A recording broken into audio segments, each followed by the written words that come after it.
Now, on that same play where Ryan Howard does create contact with Caitlin Clark, DeWanna Bonner also gets fouled. It is not called. That definitely should have been called.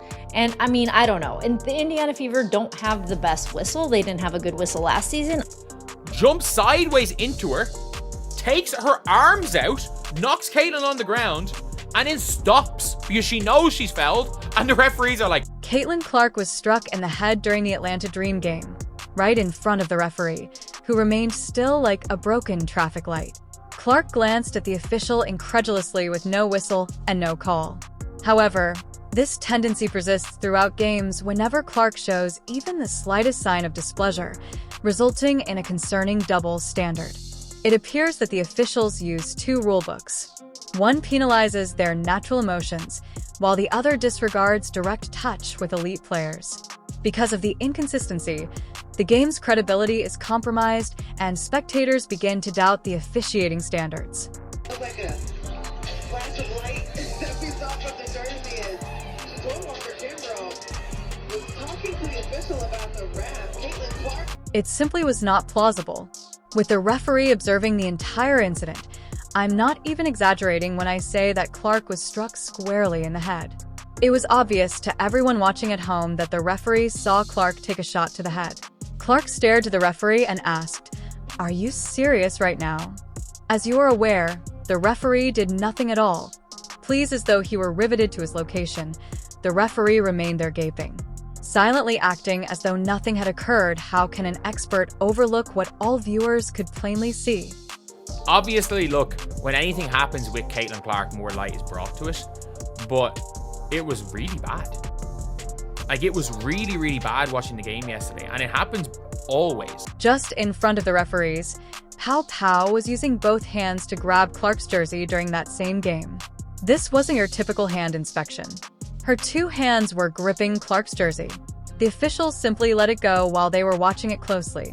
According to one spectator, they were merely grabbing her jersey. Not even a handshake was given. Like, Pau Pau's literally holding her, two hands holding her jersey. It's not even hand checking.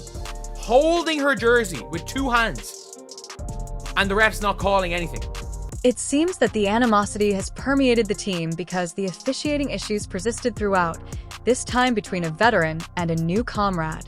DeWanna Bonner, the ball lands in DeWanna Bonner's hands. DeWanna Bonner scores the layup and she just gets knocked over. She gets knocked over. They don't call a foul on either. You're correct. While in the air, Dana Bonner was bumped after going up for a layup. Did the referees mislead? As players are being shoved during shot attempts, that is textbook foul zone, but they choose to ignore it. Subsequently, Lisa Gray drove to the basket, attempted a layup, and was knocked down. However, there was no whistle, and she was physically on the ground after being struck during a shot attempt. The referees were simply sprinting back down the court. What kind of game are they watching? Then, obviously, we saw as well, Caitlin, it was like double hand check the whole way down the floor. They were just grabbing her jersey. It wasn't even hand checking, they were just grabbing her jersey. There are freedom of movement rules. And then Ryan Howard plows through Caitlin. Caitlin goes up straight, no call. The pattern was clear to all of them. Without any calls, Clark is repeatedly fouled. When Clark shown even the smallest amount of annoyance at these missed calls, the referees quickly tag her with a technical penalty in the second quarter. Her jerseys are being grabbed, and she is being struck in the head, but they disregard it all. It's not even that, it's physical. It's either we call fouls that where no one's anywhere near anybody. Someone will miss a layup and it's a foul. And Aaliyah Boston, every time Aaliyah Boston in that first quarter missed an open layup, she got called for a foul. I don't know how. I don't know where this whistle was. I don't know what happened, because they went from calling every little thing that may or may not have been a foul to letting away hacks in the same game, in the preseason final versus the Atlanta Dream, Indiana Fever star Caitlin Clark was even claimed to have received a technical foul by the Indianapolis Star. Thus, the referees overlooked several blatant offenses against Clark, but they quickly discipline her the moment she displays any emotion. According to one fan, Caitlin Clark recently taken another harsh blow. You know what? The referees didn't make any calls. Last season, I thought the whistle would definitely get better because everyone is putting the refs on notice. The referees had more than one terrible night during this Atlanta Dream game. Clark has been experiencing this on multiple occasions. The problem's severity is demonstrated by the Dream game. The referees aren't calling a fair game, and they're not shielding the players. If you think the Dream game was awful, you should wait till you hear what has been going on throughout the season. In the same half, the referees led away 4 to 5 hacks.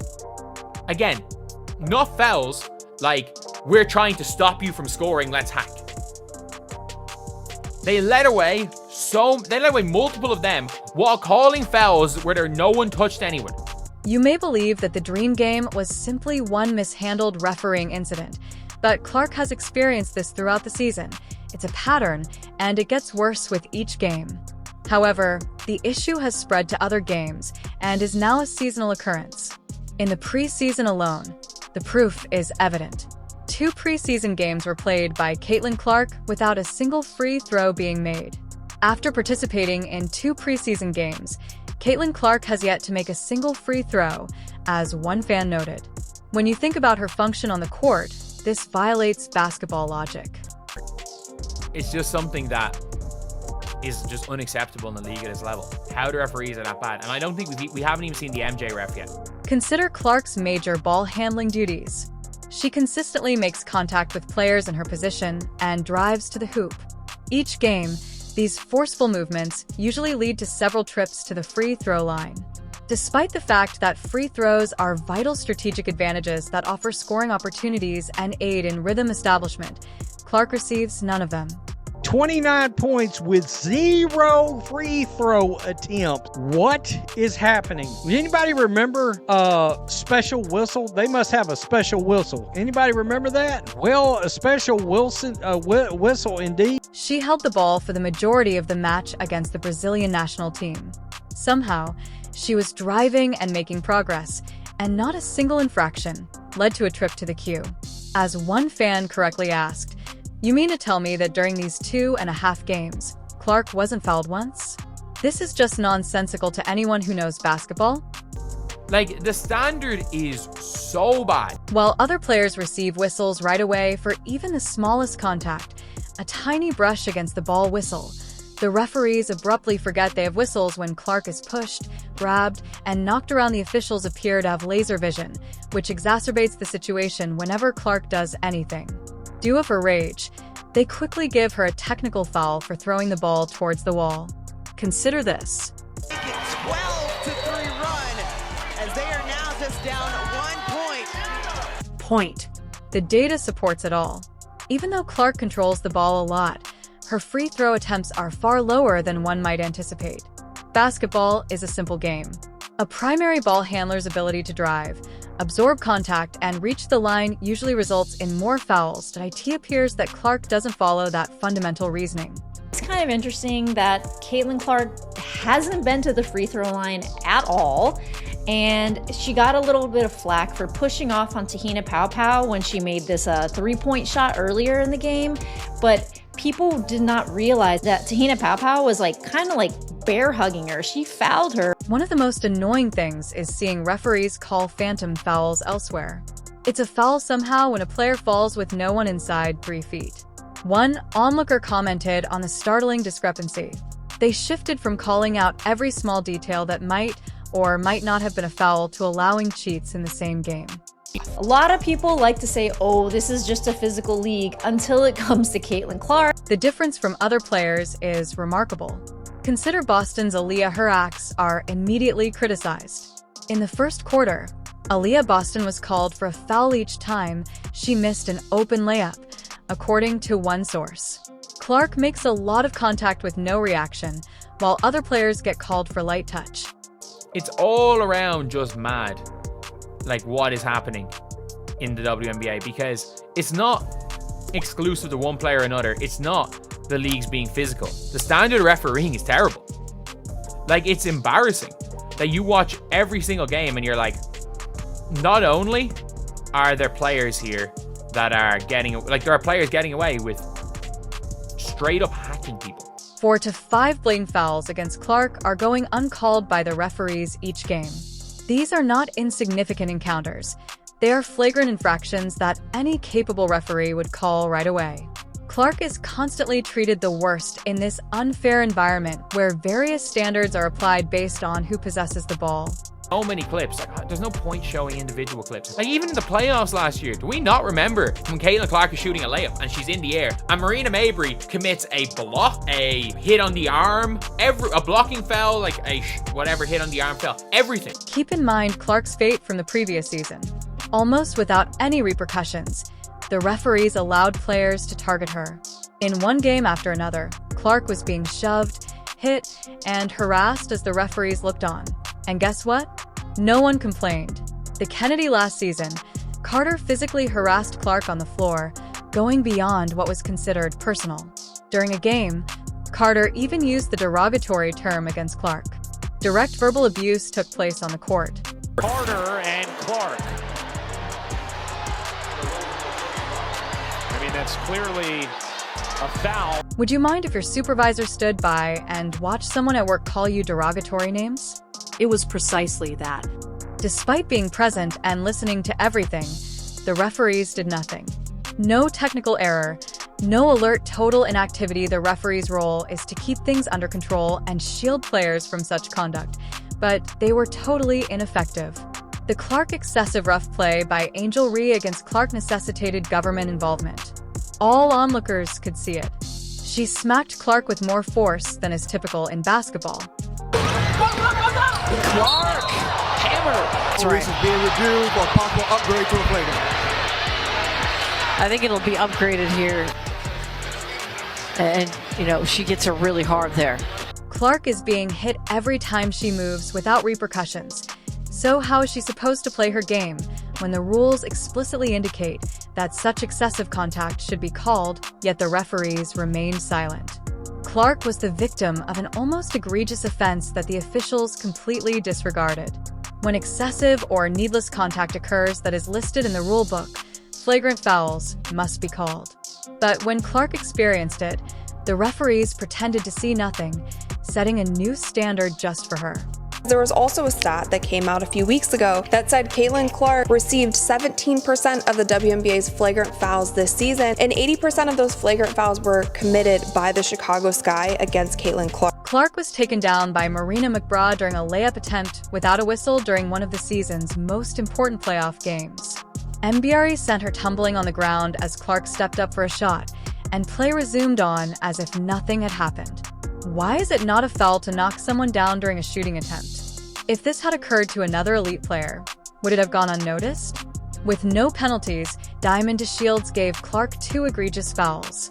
These were blatantly risky plays that endangered Clark rather than questionable calls.